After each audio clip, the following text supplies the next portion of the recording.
Hey everybody, welcome to the Tatiana Show. It's January 26, 2016, and I'm here broadcasting live from beautiful New Jersey, which is now a winter wonderland after the blizzard of 2016 or something.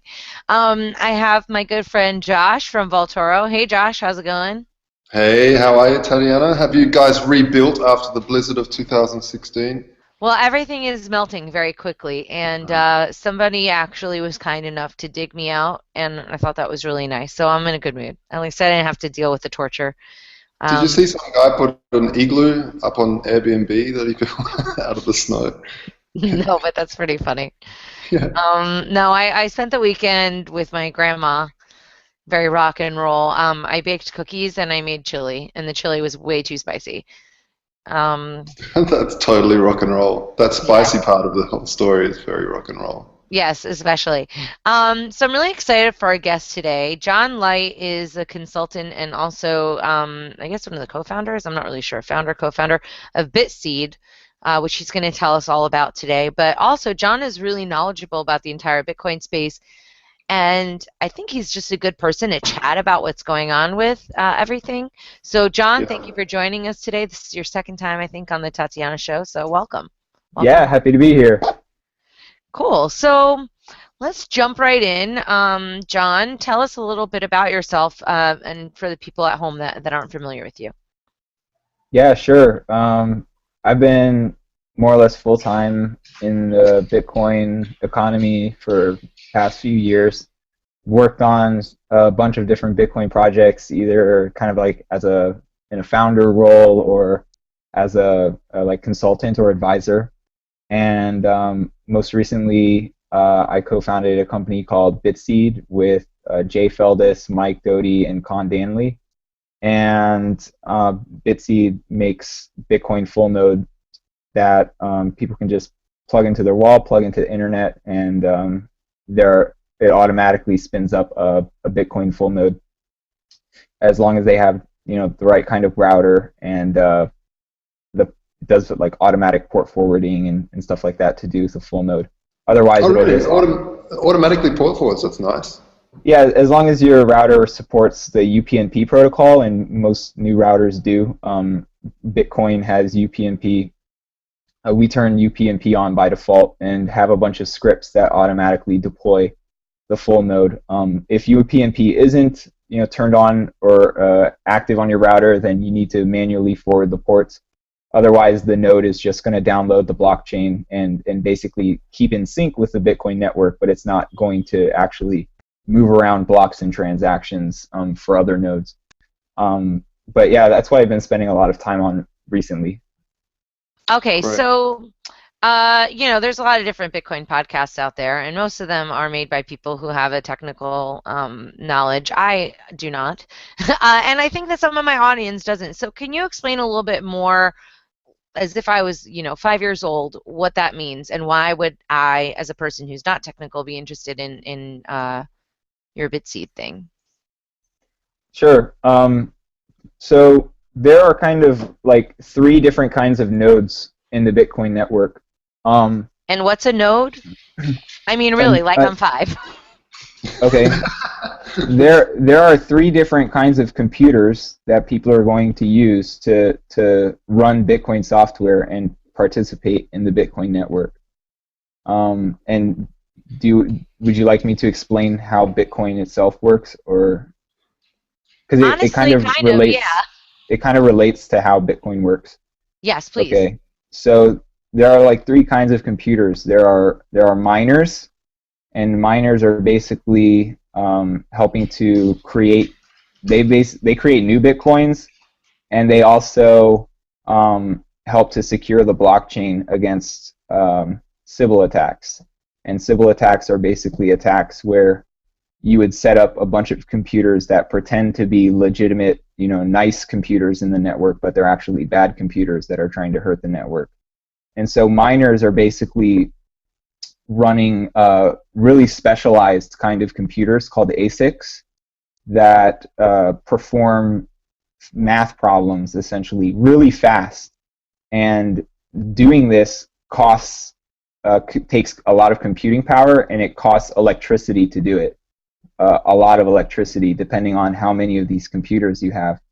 And so because you're essentially burning a limited resource, which is electricity, to do these math problems, and the more computers you have, the more electricity you're burning, there's an actual real monetary cost to be a miner, and so that helps protect the network from people who just spin up a bunch of computers that they hacked or that they have laying around in a data center somewhere, and attacking the Bitcoin network and basically trying to confuse the network into accepting transactions that aren't valid, or into tricking the network into creating a bunch of Bitcoins which kind of aren't on schedule with the rest of the Bitcoin network.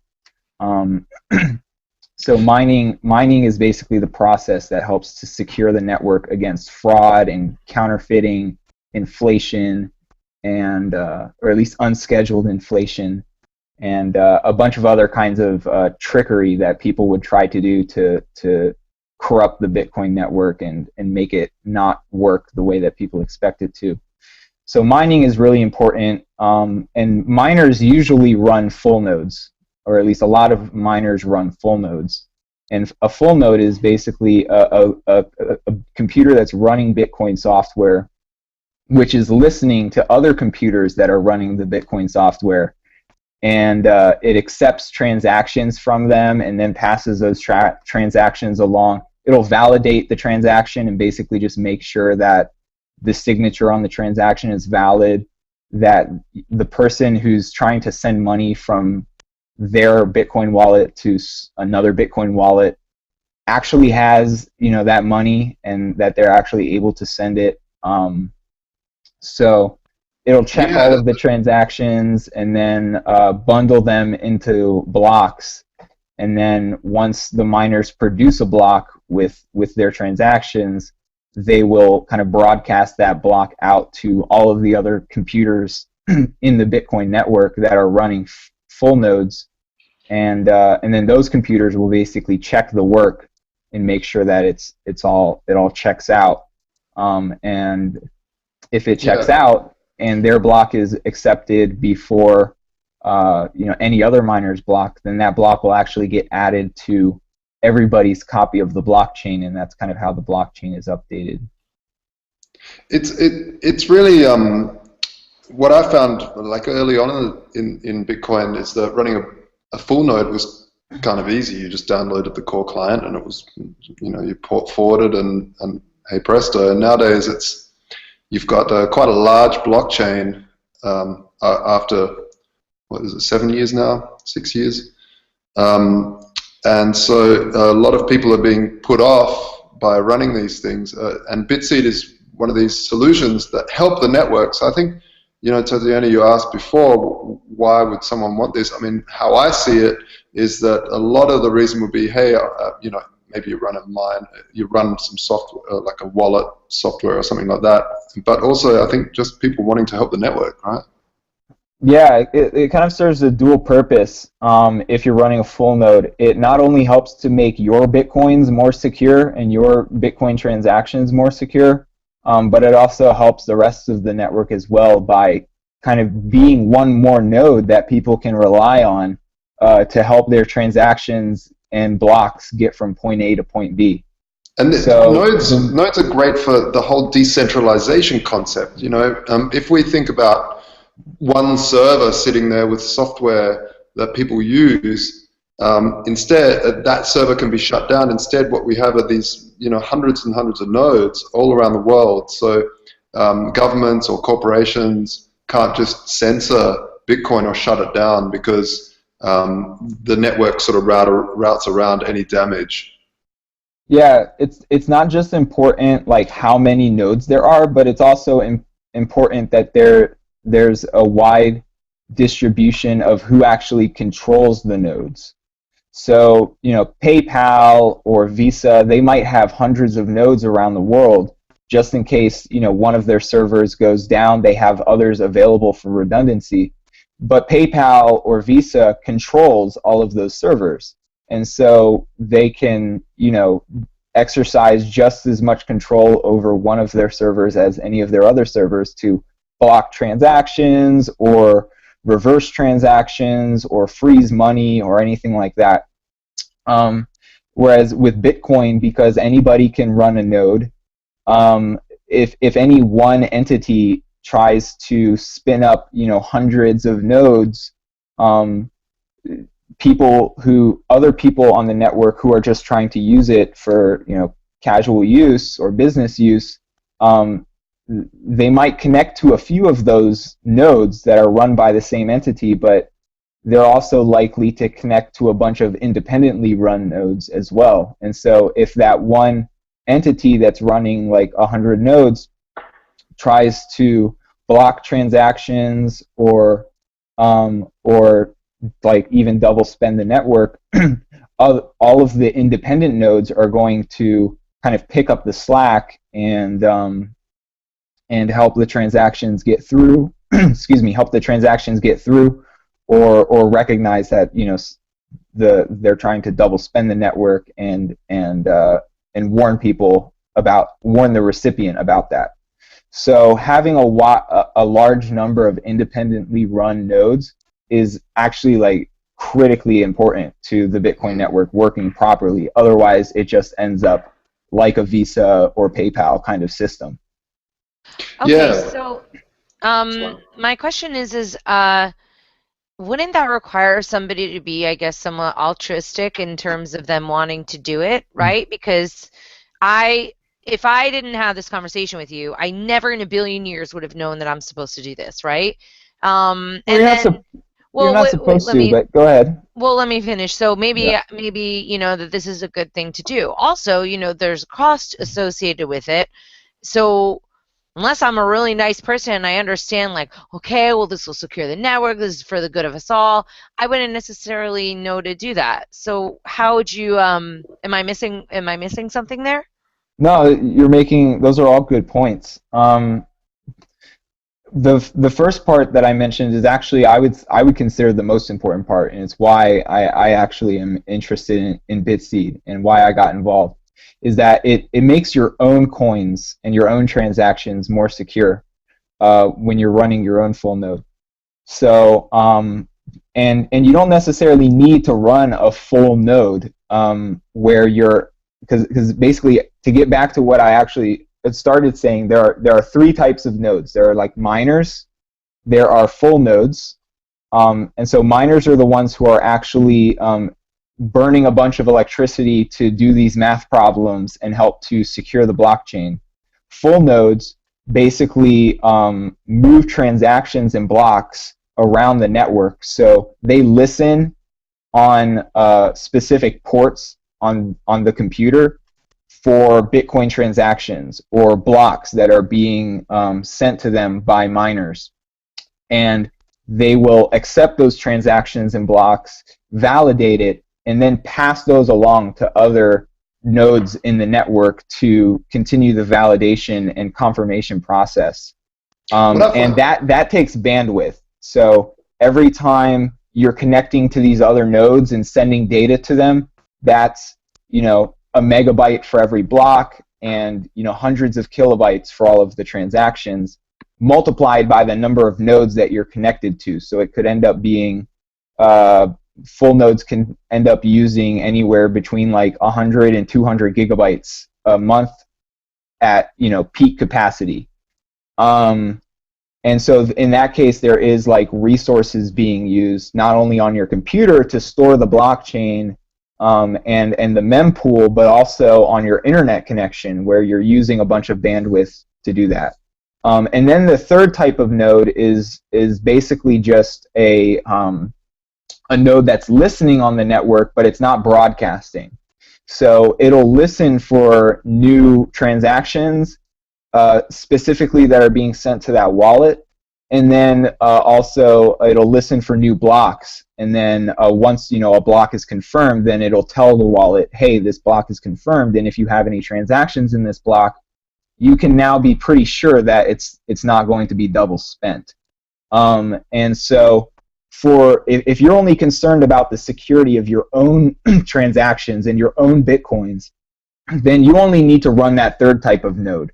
But if you're a business, for example, or a nonprofit, that it basically the business is predicated upon the success and health of the Bitcoin network, then you have actually a monetary or financial incentive to run a full node, because the benefit that you're going to get from the Bitcoin network existing and working properly and being decentralized, as Satoshi intended it to be, is is kind of the reason why you would want to run a full node. So in that case, you would be the second kind of node, which is a full network node. So if I just kind of make this like a really basic question, um, I am my little guy and it's making sure that my transactions are good, right? What if Mm-hmm. my little guy says, "Oh no, this is wrong"? I mean, what am I going to do? Be like, "Excuse me, everybody. I'd like to send an email to everybody in Bitcoin and let you know that this is wrong." Like, how does that work? You know what I'm saying? Like, because if it's validating my transaction, if it's saying that there's something wrong with my transaction, then what happens? Unless I'm not Um, understanding it correctly, but I if think I am. if well, in what way would you say? So basically, if somebody tries to send you a transaction and say, for example, the signature is bad, then it's just not even going to be included into a block. A miner is not going to include that transaction in a block because they don't want to risk that block being rejected by the network due to the fact that there's a transaction with a faulty signature in the block. And so all of the nodes that are responsible for validating the signature on the transaction before it gets to the miner would probably catch that and then just drop the transaction. But if by chance the person sending it is able to send that malformed transaction directly to the miner is just going to reject it, and it's not even going to get into a block. And then your wallet software might show you that you have an incoming transaction, but it's never going to get confirmed. And if your wallet is doing the signature verifications properly, and it will if you're running, the stock normal Bitcoin client that you can get from Bitcoin.org, it's not even going to show you that you have like an incoming transaction. So there are basically mathematical checks that are happening in the background of the wallet to ensure that there's first off, a good signature on the transaction, that the person who's trying to send the Bitcoins to you actually can send you those Bitcoins. And then finally, the wallet will tell you when the transaction is actually confirmed and added to the blockchain. And once it's confirmed and added to the blockchain, the odds of that transaction being undone are very low, and the odds get lower the more blocks are added onto that transaction. And the wallet interface will show you how many confirmations and how many blocks have been added to the blockchain since that transaction. So you'll be able to visually see like the security of your coins going up over time. Okay. I still don't really understand what you're talking about, but whatever. I'll fake it for now. Um, okay, so how long have you guys been What doing this what for? what don't you understand? Because I think it's really important that I that think that my eyeballs glaze over after a certain point with this stuff. And that's just me. And in fact, like to the point where I start thinking about it and then my mind starts wandering and I'm like, Bitcoin is fucked. Like No, that's what I come up Well, with. the thing is that ideally you have a wallet software that abstracts a lot of that information out of the user interface and basically just shows you like a check mark or something like that when your Bitcoins are good, and then shows you nothing before that. So I mean, like, this is the whole thing of user versus technician, right? I mean, nobody. If I was to ask someone how PayPal works or Visa, how the Visa network works, no one knows, but everyone uses it. yeah, Um, And so, Yeah, like your user interface when you use Visa is like a checkbox, like a yes or a no at the cash register to accept the transaction, and then either a pass or fail if the transaction goes through or not. yeah, Bitcoin should essentially be the same thing. When you receive Bitcoins, you shouldn't receive anything in the user interface until there's a confirmation, and then it should just be like the money's good and yeah, that's it. And if you really care about the details, then you can dig into the user interface and figure it out.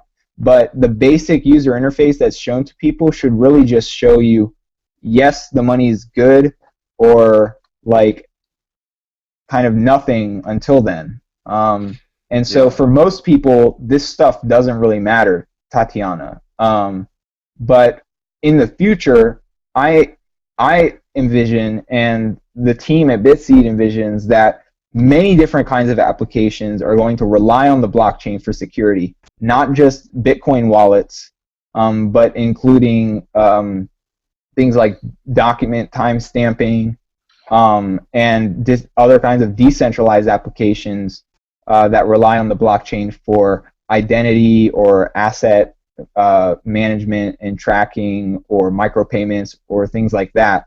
And so people are going to just have, I think that the blockchain is going to end up being like kind of like a fundamental infrastructure that everybody's connected to, and that everybody's going to have a copy of, and what, and they're probably not even going to know it. It's just going to be like a router where it's like, hey, set this up, and then like put this code in your computer, and then it'll be secure.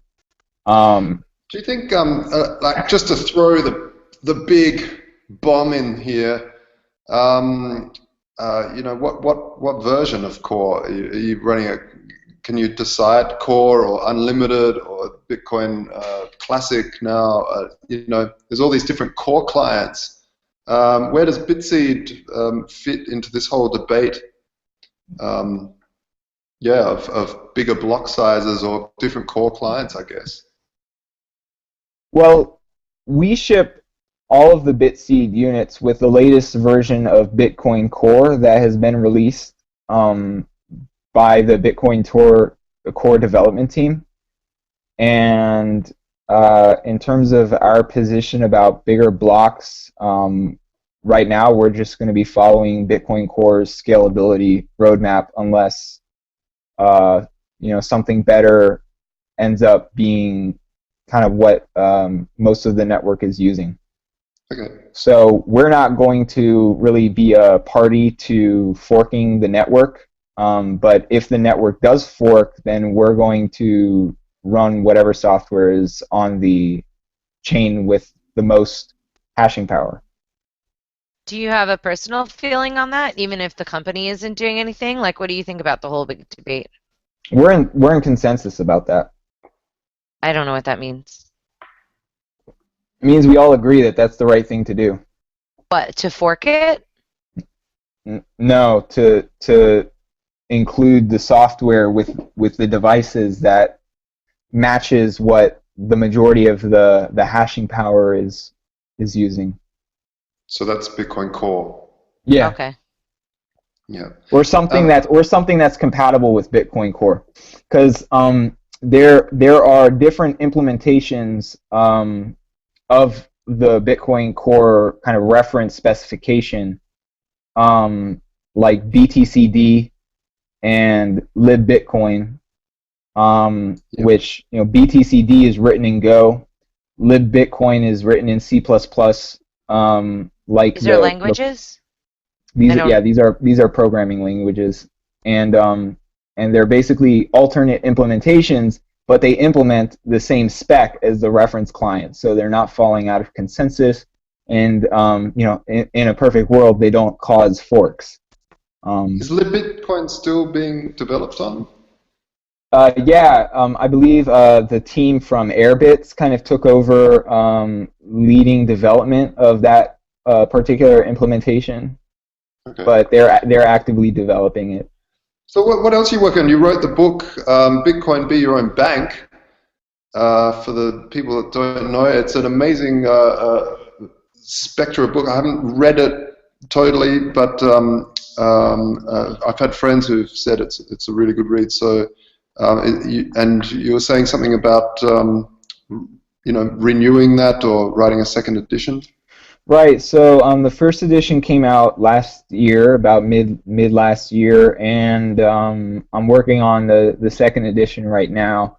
I'm going to be adding a chapter about a couple of different chapters and sections about like using the blockchain for identity and some advanced financial applications. So that's going to be pretty exciting. But it's basically going step by step through all of the ways that you can use Bitcoin to replace the different functions of a bank. Yes. So basically unbundling the bank with Bitcoin.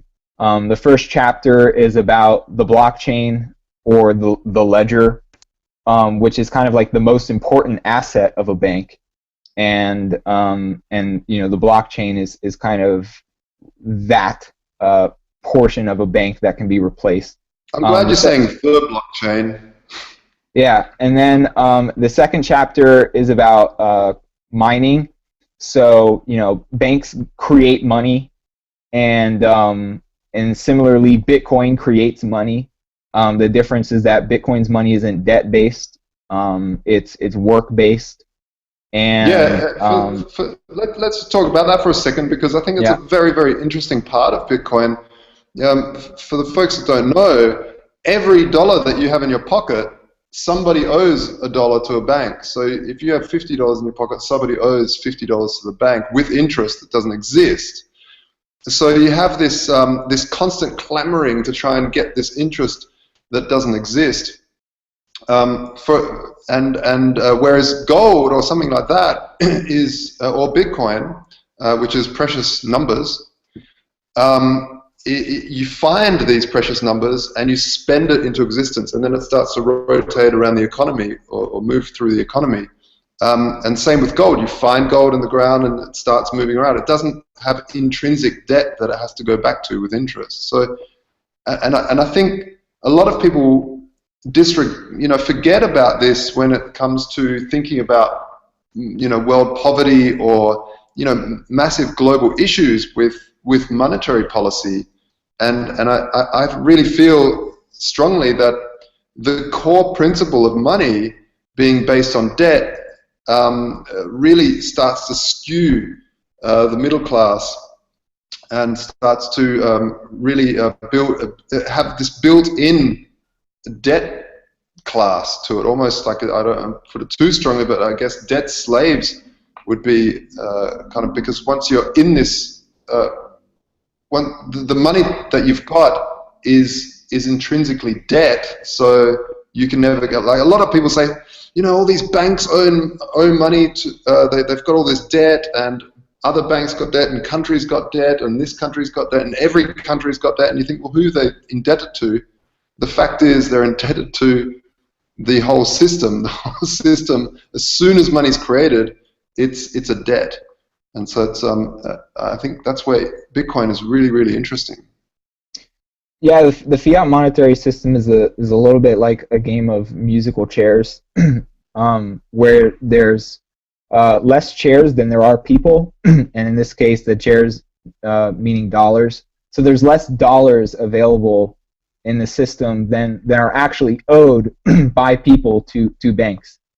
And so that means that, like you said, debt and interest are chasing a smaller amount of dollars, which, the math just doesn't really add up. I think I saw something somewhere that said, like, if everybody paid off their debts today, the whole system would just collapse, because then there wouldn't be any money. There'd be no money. Yeah. So that's interesting, but yeah. So like Bitcoin kind of creates money, but it's not creating money from debt. It's creating money from work that computers are doing to solve these complex math problems to secure the blockchain. And so that's like chapter 2 in the book, and then the third chapter is about sending and receiving and storing money, which banks do all of that. They help people send and receive and store money But you can also do that with Bitcoin without a bank on the blockchain. And then your money is secured by math and not necessarily by, people with guns. And then there's a chapter about crypto finance and crowdfunding on the blockchain using smart contracts, similar to what the Lighthouse application has implemented. There's a chapter about timestamping documents. So some banks offer notary services, and the blockchain can actually act as a notary service of sorts by timestamping when a specific document has existed.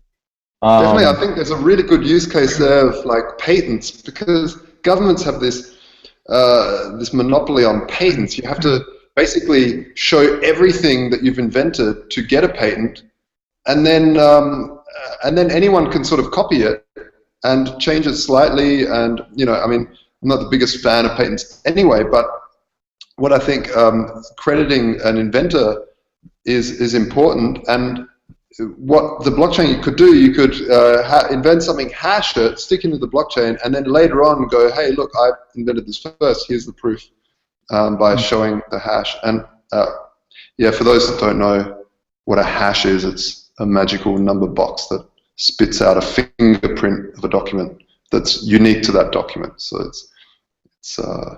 you can prove that the document hasn't been changed by this little number that this box spits out. Yeah. So so I think that the patent system and intellectual property in general is less concerned with attribution than it is about securing a kind of artificial monopoly for the owner of the intellectual property.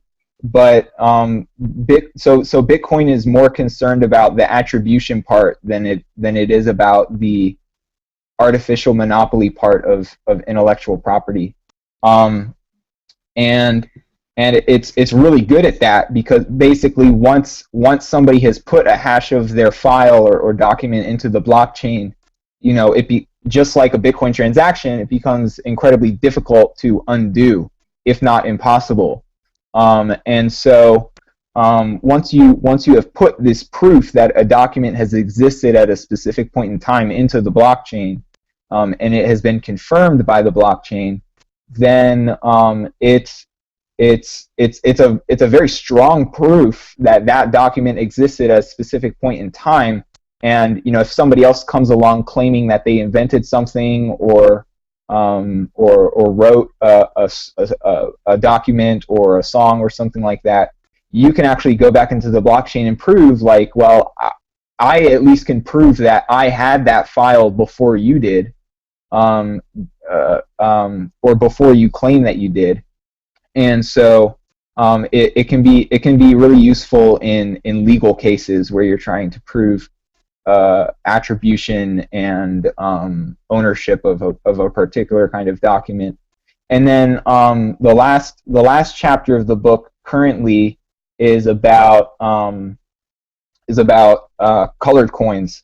So basically issuing assets onto the blockchain that aren't Bitcoin, but are actually representing anything else that you can imagine, really. Colored coins can represent property titles, they can represent securities, they can represent coupons, they can represent any kind of token of value that's fungible, that you would want to transfer to other people.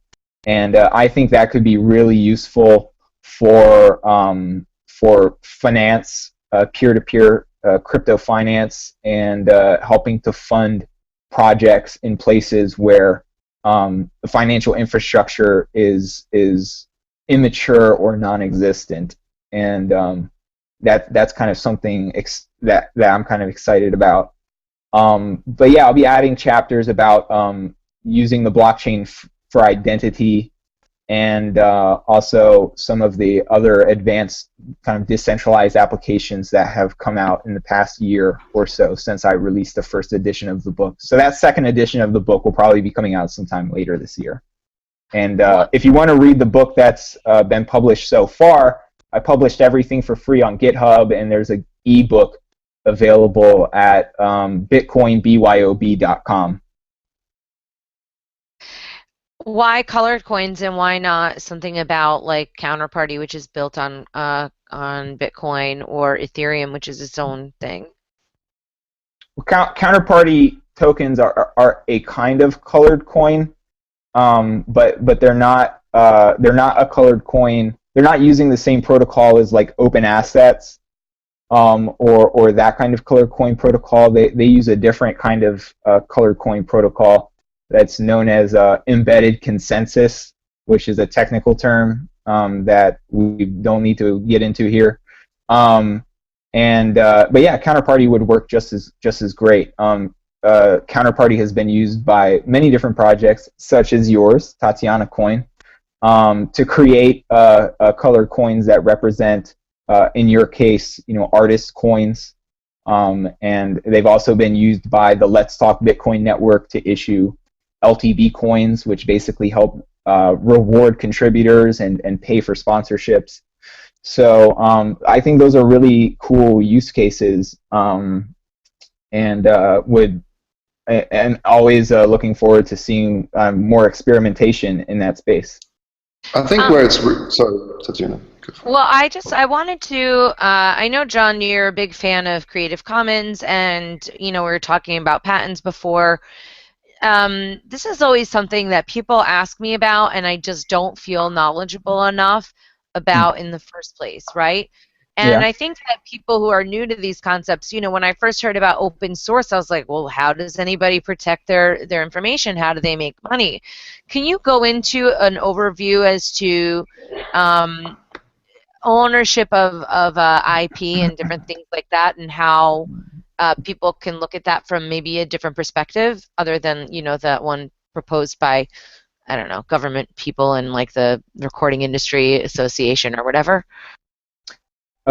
Sure. So the book that I'm writing is released under a copyleft license, which basically just means that anybody can copy it and remix it, redistribute it, as long as they're releasing any derivative works under the same like copyleft license. So it's basically using the copyright system against itself, in order to ensure that people don't end up enclosing the commons with artificial property rights in intellectual property.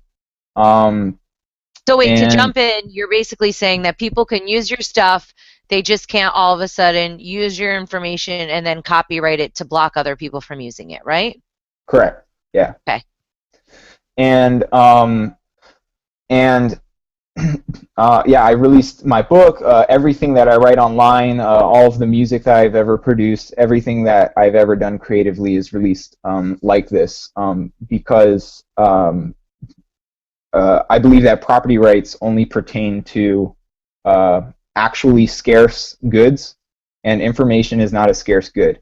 I can, Control C, Control V a billion times information on my computer, and it doesn't take anything away from anybody else who has a copy of that information on their computer. So I can basically copy information in a virtually infinite amount of times, as many times as my hard drive will hold, without taking anything away from anybody else who has a copy of that same information on their computers. I think that's where, so therefore, information, and that's why information, that shows that information is not actually scarce. It's abundant. And it's virtually infinitely abundant. And so apart from Bitcoin. Apart from Bitcoin, yeah, Bitcoins are a really unique kind of information in that there is actually scarcity in this digital information. Now, it's the first digital thing that can't be copied. It's quite phenomenal. Yeah, it's a really unique innovation. But in that case, the information that's really important is the private keys, and the private keys can be copied and pasted an infinite number of times, and so that's why it's really important to keep the private keys secure.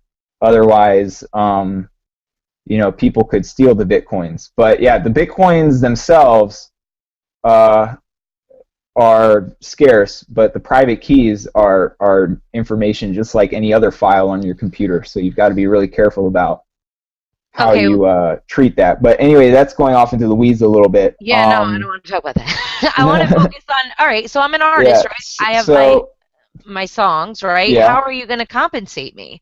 Because it's a very nice little thing if you're doing it, How am I going to compensate you? well, Well, if how I'm is a fan of anybody going to your be?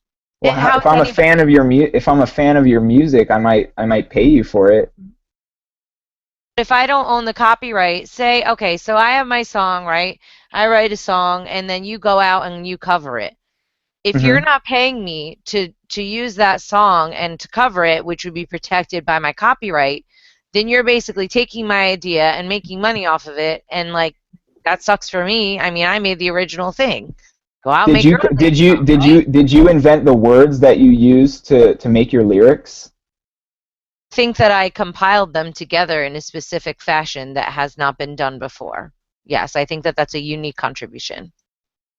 Sure, but the contribution that first invented those words was pretty unique. Do you think that you should be paying royalties to the people who came up with those words? I think that that's a completely ridiculous, unenforceable suggestion. I think that I'm not going to go back 50,000 years into like the first words ever spoken by mankind in order to do that. So I think that when Well, you we can use a assign, word that's come up relatively recently, like I don't know, Bitcoin. Bay or Bitcoin or but that's a word. That's not a word in cryptocurrency. a series in a cogent thought interacting with music and rhythm, like sound and rhythm. Those are three different components that are put the together in the one. the point is that like information isn't scarce, and so to try to use to try to use a third party to threaten force against people who want to take information and reuse it, it's not moral, it's not justifiable. They're not taking anything from you that you don't already have. I No, guess because what they didn't write the song. I wrote the song. And I'm not even talking about the use of government force. I'm talking about Well, how do you think requiring people to. copyright is enforced?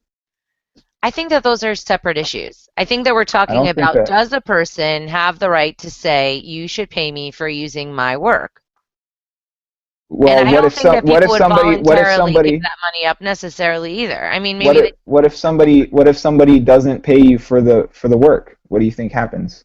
I don't know. I could sue them. So Yeah, yeah, I mean, then what if they don't respond to your subpoena?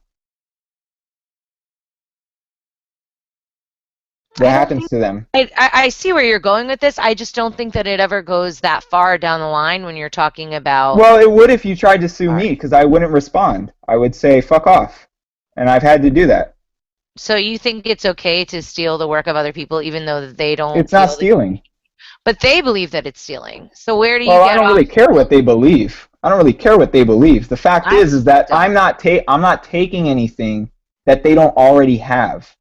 So what I guess it comes down to is that artists have to earn money through touring or something that can't be copied. I So think you're gonna have a really hard time getting artists to go along with this, and I'm This on is their team. this is already the reality. Most artists do not make money off of like if I wanted to get your music for free, I could. There's nothing stopping me from getting your music for free. Nothing whatsoever.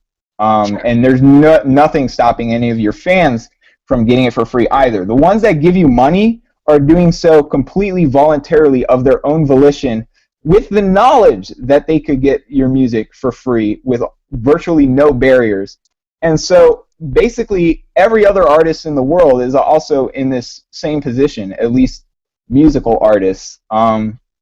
And so basically, maybe for the past 10 years or so, 10 or 15 years, every artist in the world is living in a world where they only make money from fans who kind of voluntarily give them money of their own volition with the complete knowledge that they could get the music for free easily somewhere else, and people who come to their shows and buy their merchandise, and of course all of the other ways that artists make money, like fashion sponsorships and stuff like that. And so, that's how artists and content creators in general are going to just have to get used to making money, because making money based on rent seeking and creating artificial scarcity in intellectual property rights just is not a winning proposition anymore. It's not the world we live in, and I you're was just going to talking have to get about. used to that. Okay, To first of all, enforce it, I you think have to that we have need to tone it down a little bit here because I feel like it's gotten aggressive for some reason, and I don't think that's necessary. But the Go ahead. initial question that I was talking about was somebody taking a song and doing a cover of the song. That was my case. I mean, I Okay. think some of these other things are important, but when I was talking about you taking a song or anyone taking a song, it's taking a song that somebody wrote originally and then repurposing it without giving credit where it's due. Well, if they're not So that giving was you the credit, question. then that's kind of a dick move. But I don't think that's Well, shouldn't like. they have to pay you for it? That's the question of copyright I mean, I would rather somebody steal my music and listen to it if they're not going to pay me, because at least then, like, I'm making the music because I want them to be, moved by it and hopefully act one way or the other. Like a lot of my music has like a message or whatever. So for me, the value is not necessarily in the like dollar that somebody gives me for my song. It's in the fact that somebody's listening to the song overall. That to me has more value. And how other artists feel about that is like a question mark. But if somebody were to take a song that I did and not um, compensate me for that in any way, and then they go and make money off of it, I don't think that that's cool. I mean, yeah, they're a dick, and maybe the way isn't to get the state to come in and like, eventually throw them in jail if they don't respond to the series of things. But I think that people have a hard time parting with their work in that way, and I think that that's a justified frustration. But you can see it another way, that someone doing that and say they get popular, it actually promotes you as the original artist. If there's credit Well, that would attached or someone require else. that they give you the credit, which is another Well, like facet yeah, of the but question. But the even let's say internet, that they the did. internet's quite amazing like that. People find out. Reddit is amazing. People on Reddit will just find out everything about something all of a sudden. Like, here's the original song written way before this person did by Tatiana Moroz. Yeah, I mean, you also just see like remixing and reuse of creative content completely out of context without original attribution all the time on the internet, and there's nothing that anybody can do. People create memes all the time that are completely unattributed, that get widely spread, millions of people see it, millions of people for, the second that they look at it, get a small little, smile on their face, and then life goes on. Like people experience joy and wonder and shock and horror from creative content created by people for free on the internet all the time, and it just works. Like it, Well, you're just that's the world we live in now. You can't expect to get paid like, or force people to pay you for things that you create on the internet. It's just Yeah. that's well, not that's actually, not the they're way it they're coming works. up with some blockchain solutions to specifically block the ability to do so. Like I know of some projects and they're in various stages, and I don't know what I'm allowed to talk about, but I know that they're looking to, for example, like a big problem is, okay, you want to make like a rap song, you use like an old James Brown song, like getting the ability to use that song is a pain in the ass, and then for the James Brown estate to be able to collect on that, that's like a real issue. So they are trying to solve that with the blockchain, and I'm not really weighing in on that one way or the other. Well, Um, that would work if you actually like care to participate in the whole IP system, but that's really a separate issue from whether like the IP system is legitimate, because the IP system basically creates scarcity where there's not actually scarcity, and so I would say that that's actually a disservice to humanity and kind of counter to the whole like history of how culture and information has disseminated, in all of the years previous to 1776, when the intellectual property system was added into law here in America. here in America. Why Um, was it added into law as a response to what? Do you know? well, in the Constitution, it says something about like encouraging people to create stuff or something.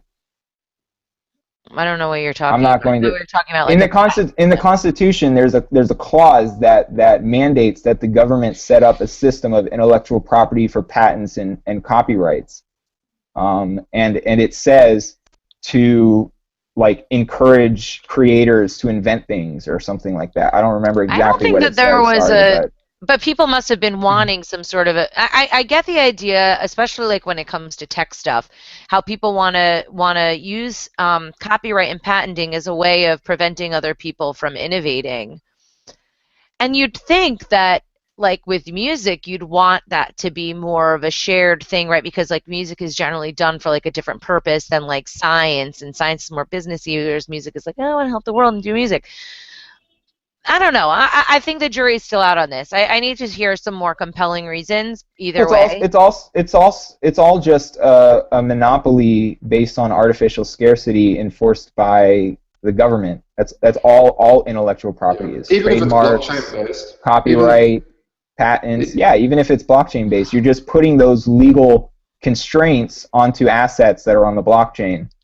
Well, It's, you know what you I know, could what I could counter to the very issues that I brought up are solutions like a Tatiana coin, right?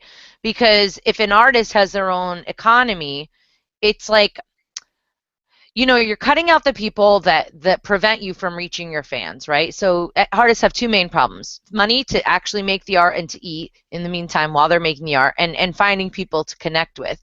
And then you've got, like your Facebooks and all your social media that make you pay in order to reach them, and there's all these kind of blockades. So if you can find the willing participants who want to give you the artist coin, I mean, who want to support you through the artist coin, which we're saying is sort of an extension of people voluntarily buying your music, right? Because they can download it for free.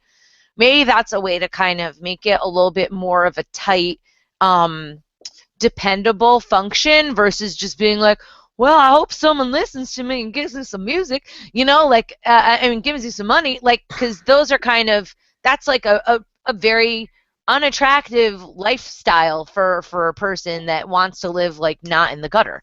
Um, but maybe the artist coin is like part of the solution for that. I don't know. I'm just kind of thinking out loud because I know that some people are definitely pushing for IP to be implemented through the blockchain and all these other things. But John, you brought up some good points about, how do you enforce that? And at the end of the day, that is, um, maybe you are breaking a law, and at the end of the day, the law is enforced by some guy with a badge and a gun. And even though that and doesn't not happen. only that, it spawns this culture of surveillance throughout the web to make sure that you aren't breaking copyright, that you aren't. So people watch, oh, he's got this song or she's got this song that she didn't pay for, or he didn't pay for. Um, yeah, uh, actually, the Let's Talk Bitcoin network just had their YouTube channel shut down because a few videos on their channel used, copyrighted songs without permission, supposedly. So just because there were a couple videos on their channel, the whole thing got shut down. So yeah, there are people watching all over the place on the internet, and they will shut you down. Just ask Kim.com. Well, to speak to that, I was actually talking with Sean from Storage the other day, and we were talking about, doing some stuff, whatever. And he was saying that, I'm like, well, why don't you, like, what do you guys do about people that put porn, like kitty porn or something? Everybody hates kitty porn except for like pedophiles. But like you'd be hard pressed to find like a case for like, oh, well, kitty porn is great, right? But what he said was that there was a site that they already ran into this problem that basically they were set up to be like a storage unit or whatever, and then they would block the kiddie porn sites, right?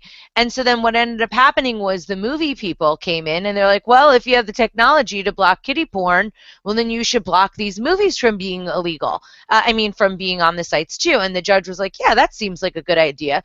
So it was very interesting to see the slippery slope that even something that's well intentioned that brings in the state and then brings in this kind of censorship all of a sudden ran, all amok, and then all of a sudden you have this completely different thing than what you had intended to start out as.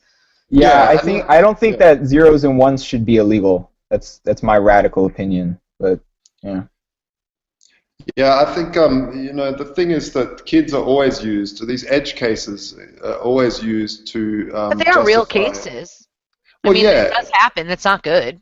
no, it's not good. It's absolutely horrible. But instead of dragnetting a whole technology and surveilling everything, they should get down to good old-fashioned police work and go after these punks, these disgusting people that perpetrate this stuff. How do they do Um, that? well, good old-fashioned police work, and that's something that is getting more and more distant as they go after just entire. For instance, the whole kiddie porn thing. They'll just, a lot of countries are putting in filters and stuff. And really, if someone wants this stuff, they'll find it on the deep web. They'll find it anywhere if they really want it. And I also think that the more we try to suppress or kind of not really suppress, but to sweep these kinds of crimes under the rug or hide them in a place where nobody will see them, the less likely they are to be solved, yeah, really. yeah, Because a lot of times crimes are only solved when you put a picture of the perpetrator on the news and somebody recognizes them and is able to turn them in. And so I'm not saying that that kind of material should be easily available or that people should go looking for it, but I do think that suppressing that kind of information ends up actually hurting people in the long run and yeah. We're filtering it. leading to it being less likely that the crimes are solved. So Yeah, um, There, a lot of these government policies end up having negative unintended consequences, and these are things that we should think about and consider when we're thinking about information policy going forward, because the internet's only going to get more decentralized, more resilient, more censorship resistant, and we're going to have to deal with these issues in an adult kind of way and not a la la la that's not happening kind of way. well, there was this case I was reading about a couple weeks ago. I wish I had like a little bit more information, but the gist of it was that this like I don't know, couple guys or whatever, they were running a porn site and for kiddie porn, and then the government basically found out about it, and then they continued to run it. The government like took it over, like busted the guys and continued to run it, like to keep catching people. And the argument that their attorneys were posing was, well, if they were arrested for this very thing, then why is the government continuing to run that site? Why are they not in trouble for perpetrating the same crime? And it was sort of unclear where to fall on that, because obviously kiddie porn bad, but government using kiddie porn, I don't know. I mean, look at the Silk Road case. The government ended up taking over the Silk Road, and there were guys that were extorting money from everybody, stealing money from the Silk Road, and then they got what, like 5 years apiece? Give me a break. So I don't know. I guess more uniform standards would be appreciated in terms of vilifying the perpetrators of different crimes. Just because you're wearing a badge, does that mean that you're okay to commit the crime?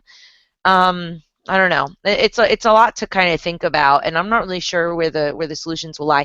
But I tend to lean toward the least amount of censorship as possible, and maybe what you guys are saying about bringing it out into the open is the way to do it. Although I'm not really sure how to implement that per well, the se. problem I always see is that it's always used as a precursor. So in Australia, for instance, they were all about stop the kiddie porn, stop the kiddie porn. We have to put these filters in place. When everyone knows the filter is really, you can't deny it. You can't go, oh, no, I don't want a filter, because all of a sudden you're into kiddie porn if you say that. When really, no, you're just into a free internet and into censorship resistance, especially if later on down the track, once they have these filters in place, they can start filtering objectionable political opinion or something like that. So using something that everybody can't stand, which is really truly a disgusting thing, kiddie porn is filth, but using that as a precursor to basically get everyone on board, a really awful move by state apparatuses to filter the internet. Yeah, it Um, happened when the internet first came out. You know, they call it the four horsemen of the infocalypse.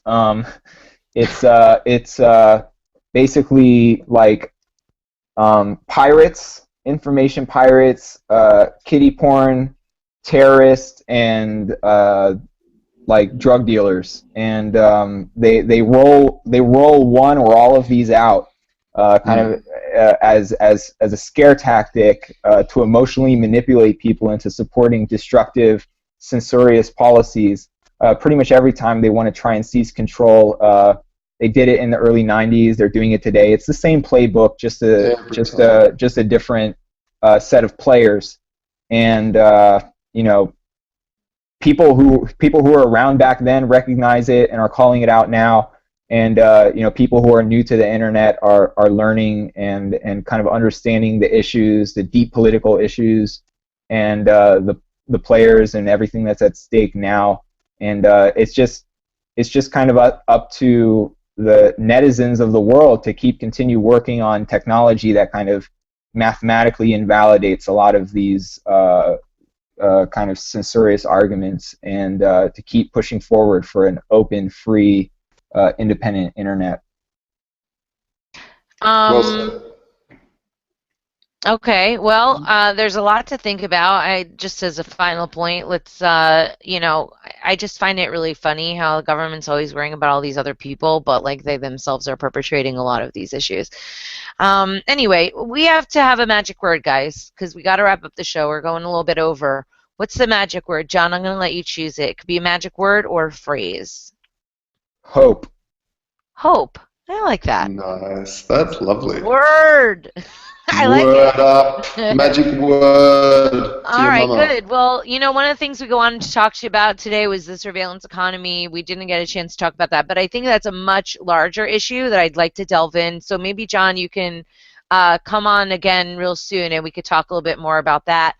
Where can people buy the Bitseed now? Is it that's what it's called, a Bitseed, or is it a Bitseed Yeah, or just a Bitseed? Bitseed. Okay, awesome. So they go to bitseed.org, right? Yep, bitseed.org. Okay, and where can people hear more of what you're doing? Do you have like your own site, Twitter? Yeah, I have a website, lightco.in, lighthtco.in, and my Twitter handle is Litecoin, lighthtcoin. Awesome. Very cool. Thank you very much for being on with us, John. This is always cool. Josh, before we wrap it up, what do you have to say for yourself? We're very excited. We're just about to launch our language, Voltoro in different languages. So China and all this stuff is coming up. So it's very, very exciting. All right. Okay, cool. And you can go to Voltoro.com to check out the Bitcoin Gold Exchange that Josh is running over there. TatianaMrose.com if y'all want to support my project. You can buy some Tatiana coin. You can, tell your friends and stuff. If you need any help with getting ads in the crypto space, cryptomediahub.com. And thanks, everybody. We'll see you next week. And peace out. Oh, and by the way, thanks to everybody at LTB and Liberty.me for putting this together. Have a great week. Take care. Bye. Ciao.